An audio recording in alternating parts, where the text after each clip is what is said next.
Dasar juga sudah disampaikan. Kemudian yang poin ketiga, ada pertanyaan terkait kejadian, itu juga sudah digali menggunakan pertanyaan-pertanyaan terbuka. Kemudian yang pada poin 4, pertanyaan terkait situasi atau dampak yang terkait dengan kejadian juga sudah diungkapkan dan dipertanyakan. Kemudian pada poin mengakhiri wawancara, memastikan kondisi psikologis sebelum mengakhiri wawancara sudah ditanyakan. Kemudian juga memberi apresiasi juga sudah tampak.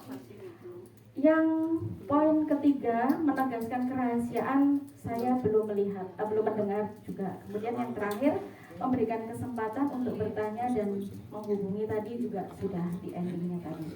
Terima kasih, itu hasil observasi dari saya. Terima kasih. Assalamualaikum warahmatullahi wabarakatuh. Ini sebentar lagi sebenarnya sudah break Bu, Pak, tapi sedikit saja. Bentar Pak ya. Tadi ada yang saya catat sedikit sambil mewawancara, usahakan tidak membaca ya Bu. Nah ini mungkin karena latihan ya, boleh ya, karena latihan silakan membaca. Nanti dalam prakteknya mohon kita profesional dong. Tim TPPK harus profesional. Kita harus sudah hafal tuh apa yang mau kita pertanyakan gitu ya. Kemudian tadi ada sedikit catatan saya, ada sugestifnya. Nah, sadar Bu ya? Sadar, udah sadar berarti. Yang mana Bu? Tadi harus ya, yang apakah kamu melempar bola? Nah ya, ini. Oke. Ibu sebagai mewawancarai terlapor, bagaimana perasaannya? Silakan.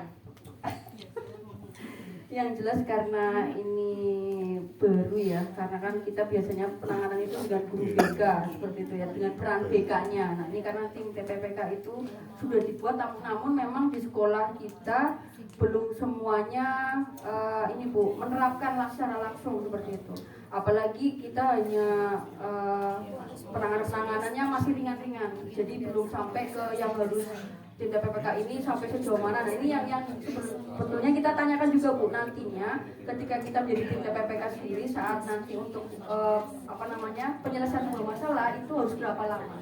Nah kalau kejadiannya ini seperti ini kan berarti ringan nih, biasanya kita hanya memediasi dengan si korban gitu. Nah karena dalam peran BK sendiri sebetulnya permasalahan-permasalahan yang memang ini juga ada tingkat permasalahan. Oke, ya saya potong, maaf. Perasaan Ibu Perasaannya terlapor? Setelah ini kan karena saya juga baru jadi tim TPPK. Satu, ini juga saya tadi tidak ada teknik relaksasi nih karena posisinya harusnya ini masih kurang ini Bu ya. Masih melihat ke bawah, ini kan berarti belum nyaman. Sebenarnya harus ada relaksasi. Kemudian saya sebagai tim TPPK-nya melihat anak yang seperti ini kan agak ngayelan Ibu ya.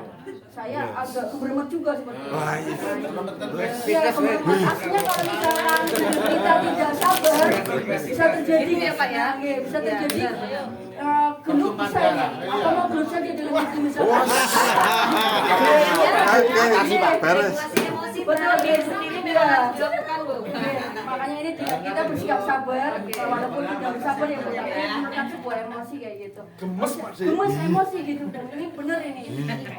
Ngeyelan kayak gitu, nggak mau melihat ke sini, berarti kan ini aslinya penolakan ini, penolakan secara halus. Nah ini harus bagaimana kan kayak gitu. Oke, itu ya perasaannya gitu. Kalau dari kekuatan yang Ibu miliki atau hal positif yang Ibu miliki, kira-kira bagaimana? Dengan adanya kita mencoba sudah menjadi guru BK tahunan ya, sudah bertahun-tahun mungkin di sini kan, pasti kita mencoba untuk meredam emosi kita, mengontrol emosi.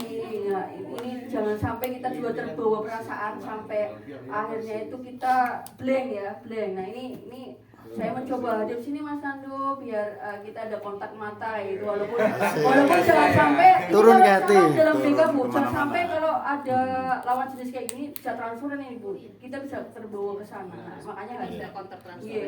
jangan sampai seperti itu, makanya kita harus selalu fokus. Kemudian kita juga harus ini Bu, mengontrol emosi. Sebetulnya itu saja sih. Kalau saya kekuatannya bisa, alhamdulillah dengan adanya kayak gini mencoba menurunkan emosi, walaupun tadi cuma loh kayak gitu, kok sampai kayak gitu ditanya kok wadahnya ke bawah terus kan kayak gitu. Ini yang membuat juet gitu ya. Artinya lebih banyak kesulitannya Betul, ya. iya. Apalagi kalau mau wawancarai terlapor itu lebih banyak kesulitannya. Betul. Kalau tadi mau wawancarai korban itu lebih muncul empati gitu ya. Kita ada muncul rasa iba sehingga kita bisa lebih memahami. Ya kalau ini agak sabarnya mungkin harus mengelola emosi. Yang kedua bisa juga ini tidak sesuai dengan yang disampaikan si korban.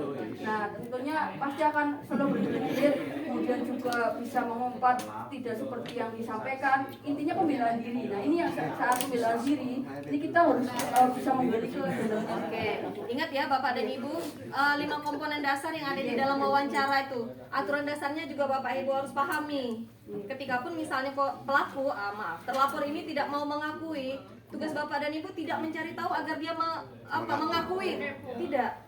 Kalau memang nggak mau mengakui ya sudah. Ya, jadi tidak perlu memaksa ya. Tidak perlu memaksa dan jangan tadi sugestif. Hindari pertanyaan-pertanyaan sugestif ya. Nah, itu kebiasaan ya Bapak dan Ibu.